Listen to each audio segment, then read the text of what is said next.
शान हीच आमची शान या तत्वावर चालणाऱ्या जी अविरत इंटरनेट न्यूज मध्ये मी नीलम चौधरी आपले स्वागत करते।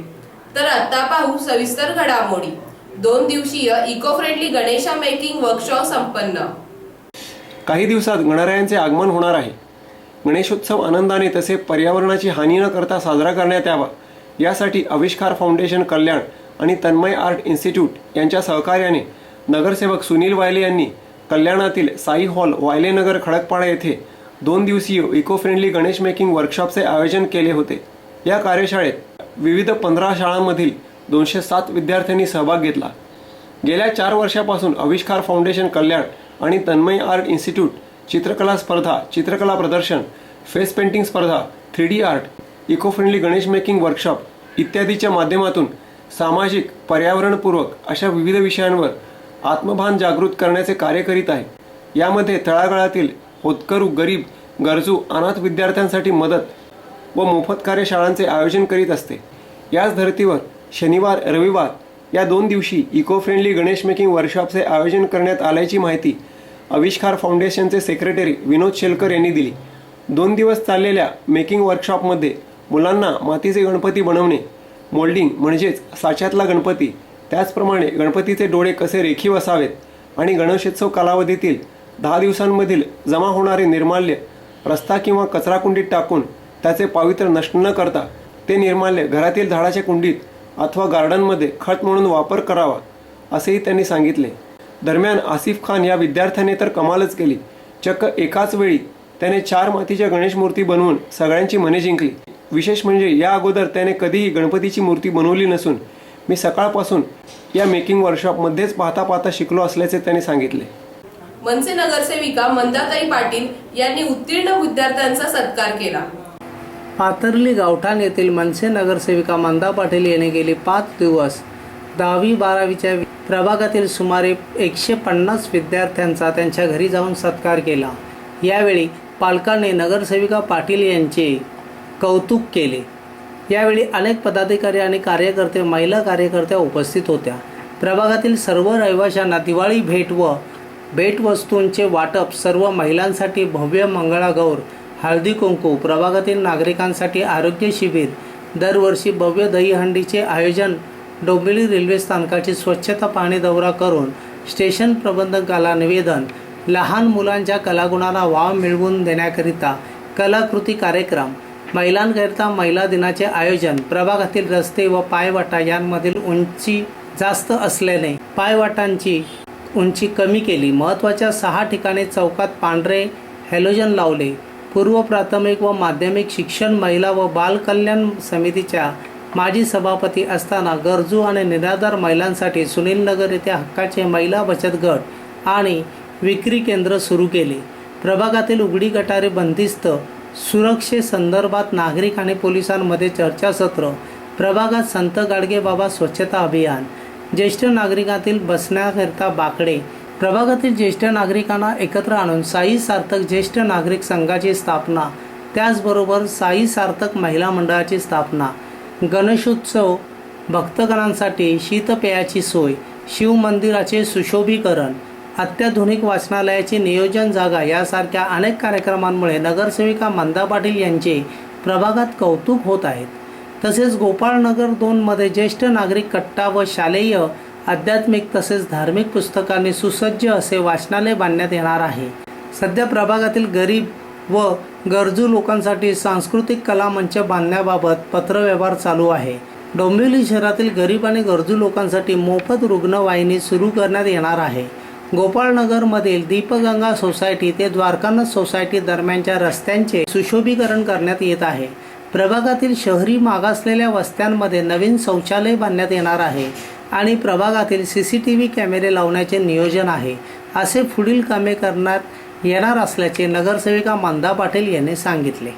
महाराष्ट्र नवनिर्माण विद्यार्थी सेना, त्यांना विद्यार्थी सेनेचे जे आमचे कार्यकर्ते आहेत ते आणि मेन बॉडीचे जे कार्यकर्ते, आम्ही सगळे मिळून प्रभागातील 10वी-12वीचे जे विद्यार्थी आहेत त्यांच्या घरी जाऊन आम्ही सत्कार करतोय।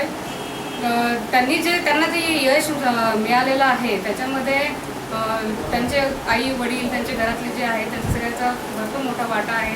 त्यांची मेहनत आणि याच्यासाठी सगळ्यांना एकत्रित करताना काही अडचणी येऊ शकतात की सगळे एका वेळेला येऊ शकत नाही, पण त्याच्यापेक्षा आम्ही सगळ्यांनी मिळून जाऊन त्यांच्यासाठी घरी जाऊन सत्कार करावा असं याच्यामुळे त्यांचा पण वेळ वाचणार आहे आणि एक त्यांचा एक चांगला एकदम त्यांचा पुढच्या याच्यासाठी त्यांना प्रोत्साहन देण्यासाठी आमची थोडीफार काही ती मदत होईल अशा हेतूने आम्ही त्यांच्या प्रत्येकाच्या घरी जाऊन त्यांचा सत्कार करतोय.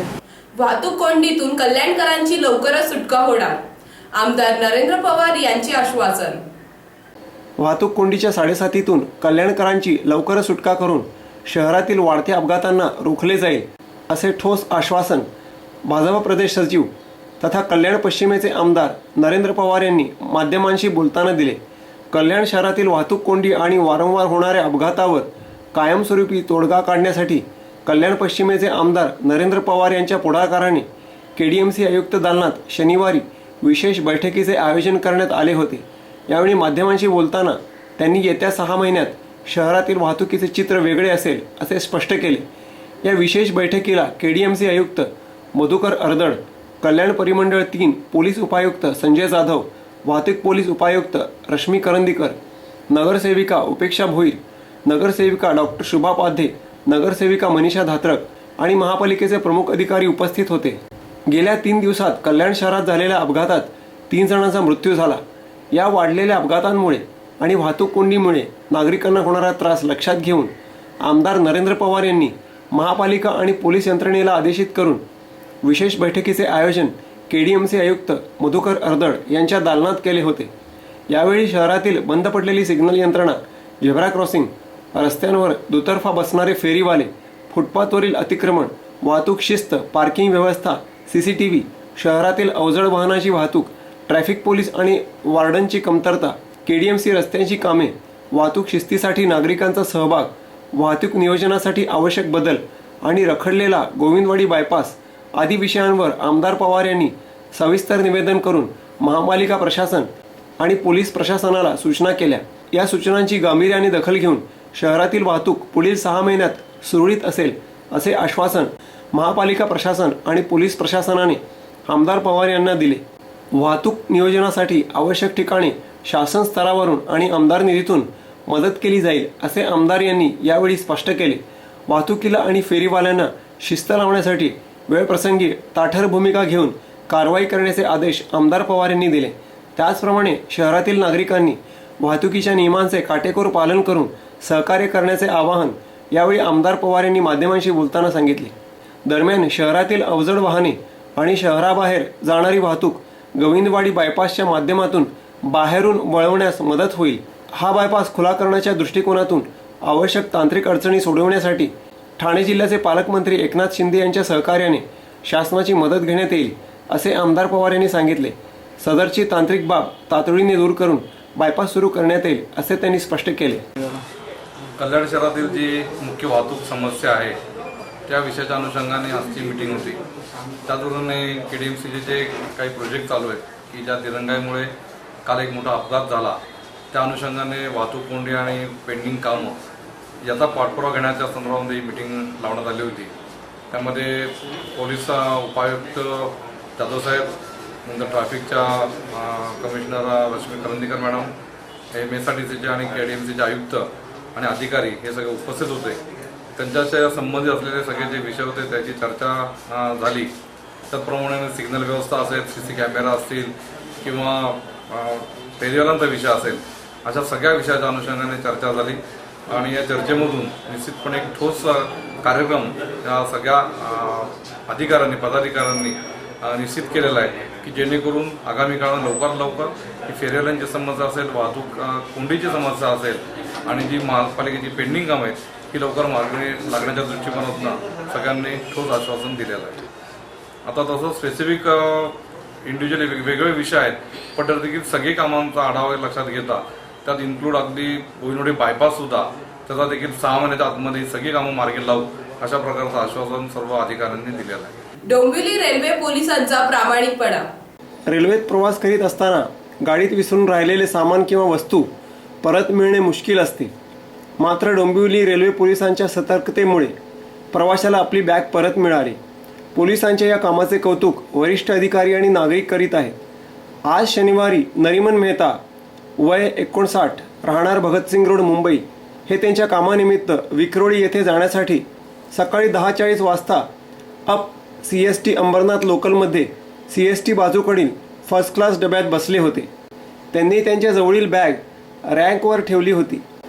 त्या बॅगेत 35,000 रुपये किमतीचा iPad होता. मेहता हे विक्रोळी स्थानकात उतरले. मात्र आपण बॅग लोकलमध्ये विसरल्याचं समजताच त्यांनी तात्काळ महाराष्ट्र GRP हेल्पलाईन क्रमांक 98-3333-1111 वर संपर्क साधला. रेल्वे पोलिसांनी हेल्पलाईनमार्फत डोंबिवली रेल्वे पोलीस ठाण्यास सदर प्रकार कळविला. डोंबिवली पोलीस ठाण्याचे सहाय्यक पोलीस उपनिरीक्षक हिंदूराव जगताप व पोलीस हवालदार मारुती कुट्टे यांनी डोंबिवली स्थानकात ही गाडी आल्यावर गाडीत बॅगेचा शोध घेतला. काही वेळातच बॅग सापडल्यावर पोलिसांनी बॅग ताब्यात घेतली.